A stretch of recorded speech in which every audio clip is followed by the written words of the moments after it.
நான் வாஸ்து பார்க்க போற இடங்கள்ல ஒரு சில கேள்விகள் இங்க வைக்கப்படுது. அது என்ன கேள்விகள்னா, அந்த காலத்துல எல்லாம் வாஸ்து பார்த்து கட்டினாங்களா? இப்ப மட்டும் வாஸ்து வாஸ்து வாஸ்துன்னு நம்ம பேசுறோமே அப்படின்ற மாதிரி கேக்குறாங்க. அந்த காலங்கள்ல வாஸ்துக்கு தான் ரொம்ப முக்கியமான இம்பார்ட்டன்ஸே இருக்கும். பழைய காலத்து பில்டிங் எந்த பில்டிங்னாலும் நீங்க போங்க, 100% அதுல வாஸ்து, மனையடி சாஸ்திரம், குழி பொருத்தம் கண்டிப்பா இருக்கும். புரியுதுங்களா?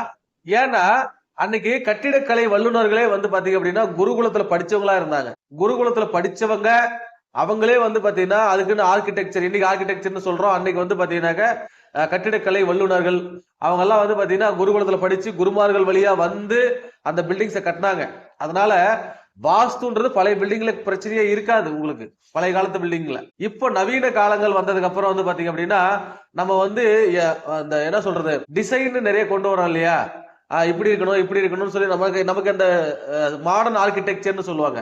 இந்த மாடர்ன் ஆர்கிடெக்சர்ல நிறைய விஷயங்களை நம்ம வாஸ்துப்படி கட்டினா கொண்டு வர முடியாது. சோ வாஸ்துப்படி கட்டினா கொண்டு வர முடியாது அப்படின்றதுனால அந்த மாடர்ன் ஆர்கிடெக்சர்ல அந்த வாஸ்தை விட்டுட்டாங்க. வாஸ்தை விட்டதோட விளைவு என்னன்னா, இன்னைக்கு கிரக நிலைகள் மாறும் பொழுதும், ஒவ்வொரு சனி பயிற்சி, குரு பயிற்சி, ராகுகேது பயிற்சிகள் மாறும் பொழுதும், ஒவ்வொரு தசாபுத்திகள் மாறும் பொழுதும் அந்த வீட்டோட ஓனருக்கு அந்த ஜாதகம் சப்போர்ட் பண்ணாத நிலைமையில் இருக்கும்போது இந்த வீடும் வந்து பாத்தீங்கன்னா அதுக்கு சப்போர்ட் பண்ணி, அதாவது சப்போர்ட் பண்ண முடியாத நிலைக்கு சப்போர்ட் பண்ணி இன்னைக்கு அவங்கள மிகப்பெரிய பிரச்சனையில மாட்டி விட்டுருது. சோ ஒரு வீடு வந்து பாத்தீங்க அப்படின்னா நம்ம 2வது ஜாதகம்னு நான் எல்லா இடத்துலயும் சொல்றேன். அந்த வீடை வந்து பாத்தீங்கன்னா சரியான வாஸ்து, மனையடி சாஸ்திரம், குழி பொருத்தத்தின்படி கட்டிக்கோங்க.